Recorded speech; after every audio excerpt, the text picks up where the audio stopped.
1149 नए संक्रमित मरीज मिले हैं। रायपुर में 258 मरीज की पहचान हुई है। रायपुर में ही दो समेत 17 मरीजों की मौत भी हुई है। प्रदेश में कोरोना से मरने वालों की संख्या 2673 हो गई है और रायपुर में 637 पहुंच गई है। हालांकि पिछले 24 घंटे में 1323 मरीज ठीक भी हुए हैं। अब पॉजिटिव केस 2,17,564 हो गए हैं, जिसमें एक्टिव केस 19,421 हैं। इधर ठंड में नए केस में बढ़ोतरी की संभावना को देखते हुए अस्पतालों में ऑक्सीजन बेड की संख्या बढ़ाई जा रही है। वहीं कोरोना की दूसरी लहर का राजधानी में असर कम करने के लिए शहर जिले की सीमाओं पर बाहर से आने वालों का कोरोना टेस्ट भी होगा। इसके लिए सीएमएचओ के प्रस्ताव के बाद कलेक्टर डॉक्टर एस भारती दासन ने भी मंजूरी दी है।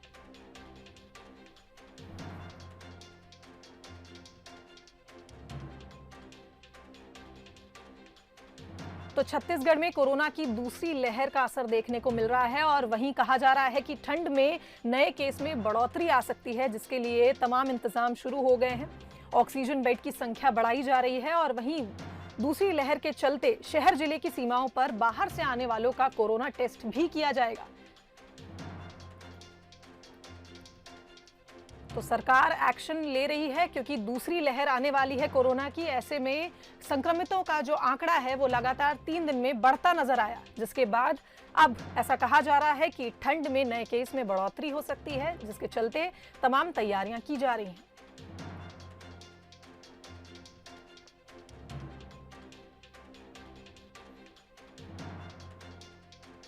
प्रदेश में कोरोना से मरने वालों की संख्या 2,673 हो गई है। वहीं रायपुर की बात की जाए तो 637 पहुंच गई।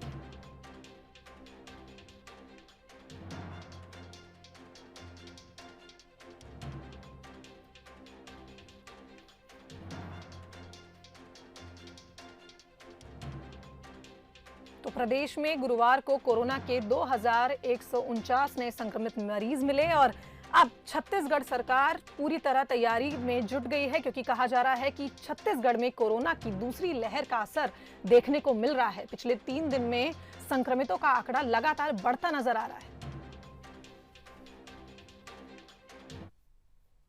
छत्तीसगढ़ में कोरोना के मामलों में बढ़ोतरी के संकेत दिखाई दे रहे हैं। पिछले 3 दिन से मरीजों की संख्या फिर बढ़नी शुरू हो गई है। छत्तीसगढ़ में कोरोना की सेकेंड वेव आने के संकेत के बाद सरकार भी अलर्ट हो गई है। सभी विभागों को इसके लिए विशेष सतर्कता बरतने के निर्देश दिए गए हैं। मुख्यमंत्री भूपेश बघेल ने कोरोना के बढ़ते मामलों पर चिंता जाहिर करते हुए पूरी स्थिति पर नजर बनाए रखने की बात कही। वहीं विशेषज्ञों का कहना है कि ठंड बढ़ने के साथ कोरोना के मामले और बढ़ेंगे। उधर कोरोना की दूसरी लहर की आहट के साथ ही वेंटिलेटर वाले सारे बिस्तर फुल हो गए हैं। एम्स के 80 तो अंबेडकर अस्पताल के 70 वार्डों में एक भी खाली नहीं है। राजधानी रायपुर में सितंबर के पहले सप्ताह में एक दिन में सबसे अधिक 1,109 संक्रमित मरीज मिले थे, जिसके बाद अक्टूबर में रोज मिलने वाले संक्रमितों की संख्या सितंबर की तुलना में आधी पहुंच गई थी और नवंबर आते आते आंकड़े और राहत भरे हो गए थे। लेकिन पिछले 3 दिन से मरीजों की संख्या फिर बढ़नी शुरू हो गई।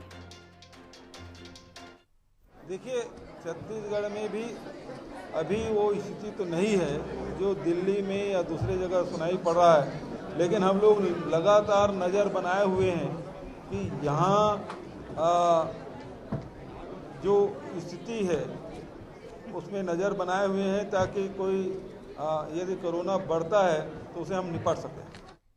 इस खबर पर हमारे साथ लाइव जुड़ चुके हैं अभिषेक शुक्ल जी, जो कि स्टेट एडिटर हैं।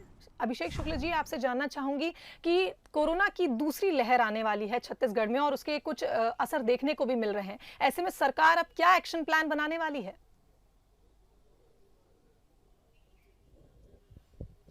बिल्कुल शुभांगी, देखिए कोरोना की दूसरी लहर शुरू हो रही है। इस बात की तस्दीक स्वास्थ्य मंत्री, मुख्यमंत्री सभी ने की और सभी का कहना है कि प्रशासन, सरकार पूरी तरह से इस लहर के लिए तैयार है।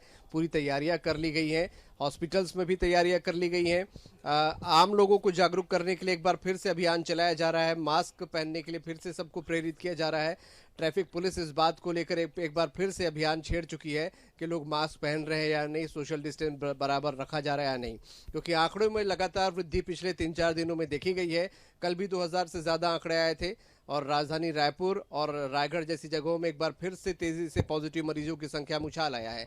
यही वजह है शुभांगी कि स्वास्थ्य मंत्रालय ने रायपुर कलेक्टर को कल सीएमएचओ ने पत्र भी लिखा था और कहा था कि बाहर से जो दूसरे प्रदेशों से लोग आ रहे हैं, रायपुर जिले में एंटर हो रहे हैं, वहां पर एक जांच स्थापित की जाए और वहां से एंटर करने वालों की जांच की जाए, कोरोना टेस्ट की जाए, तब उनको अंदर यहां पर आने की अनुमति दी जाए।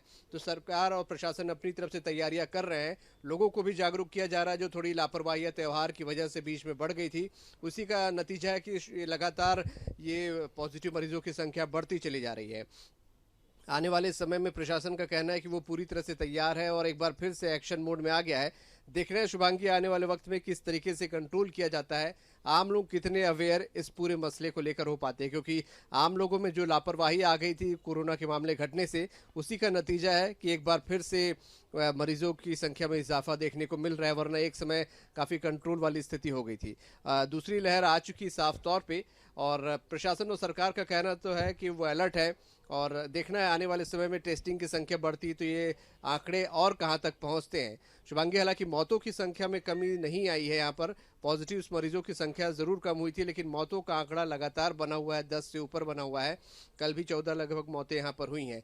तो ये एक चिंता का विषय बना हुआ है और प्रशासन अपील भी कर रहा है लोगों से कि अपनी जो अगर कोई किसी प्रकार सिम्टम है तो छुपाए न, तत्काल जाकर इलाज कराएं या टेस्ट कराएं। टेस्ट देर से करा रहे हैं लोग, यही वजह है कि जब वो देर से हॉस्पिटल पहुंच रहे हैं और मौतों की संख्या में वृद्धि हो रही है।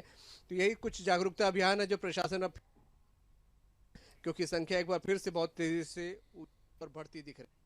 जी अभिषेक जी, बहुत बहुत धन्यवाद तमाम जानकारी के लिए। तो जैसा कि सरकार अलर्ट हो गई है, सरकार ने अलर्ट जारी भी कर दिया है।